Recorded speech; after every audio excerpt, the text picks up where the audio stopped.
Hey, welcome back to Mobility Project.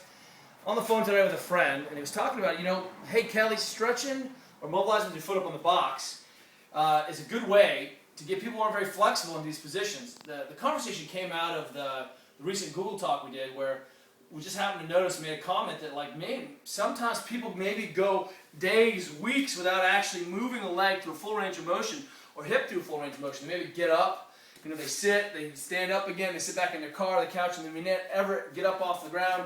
When they do, they usually sometimes do this lunge position, or they do kind of a golf tee if they need to pick something up because it's such a challenging position.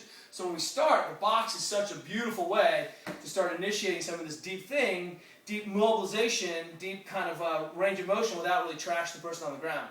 But then I was out torturing myself doing the rubber guard equivalent of a move net workout, carrying heavy work rocks up the hill, and I was feeling blown out. So take a look at this. We're going to do something that we've done before. This is one of our favorite internal rotation moves, and all you're doing is internally rotating the leg in extension, and then hanging out, keeping the belly tight, keep the butt squeezed, and just pressing. You can find those rays in those corners. But then we're thinking, God, if you can do it on the box, check. Everything is better with the band. So this setup's a little tricky. Let's see if you can't get some tension on a band. Whoa. Wind that thing up. Block yourself. Get that foot up on the band. And then look at that. Oh my God. This is one of the worst ideas I've ever had. And yet it's really, really excellent. I'm not going to lie. So hang out here.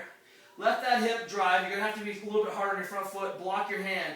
But you can sink into this corner and really have some access to some business that you may didn't know existed. So check out that. Whoa. Try to get 2 minutes aside, and wow, holy crap, that is just like, I don't know, pain on steroids. So take a look at this second piece now.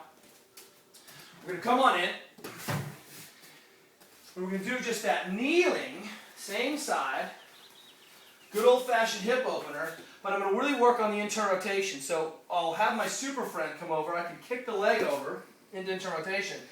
If I can have a super friend, bring that kettlebell over and pin my leg, and now my foot is in internal rotation, and now as I press in internal rotation, I'm like, oh my Lord, I have no idea how tight it was laterally.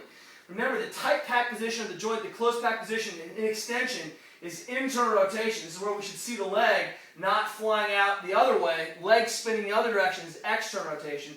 Squeeze the butt, press in, and I can oscillate into these corners. And it makes a ginormous world of difference in this position. And it really feels like this flexor mass here.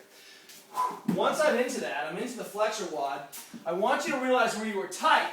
And then literally, the last piece is we're going to try to tear this open right in that same piece that you're feeling it. So try to put the leg in extension a little bit, and then just peel apart those tissues. Slow, use that pressure wave model where I go really slow and just, oh, that's ugly. I'm going to stop right there. It's so painful, I don't know if I can go through it. I can either go really slow or I can contract and relax through it. 3 ideas, working on extension day, get those hips recovered, because tomorrow you might have to make a quick sexy time. We'll see you tomorrow.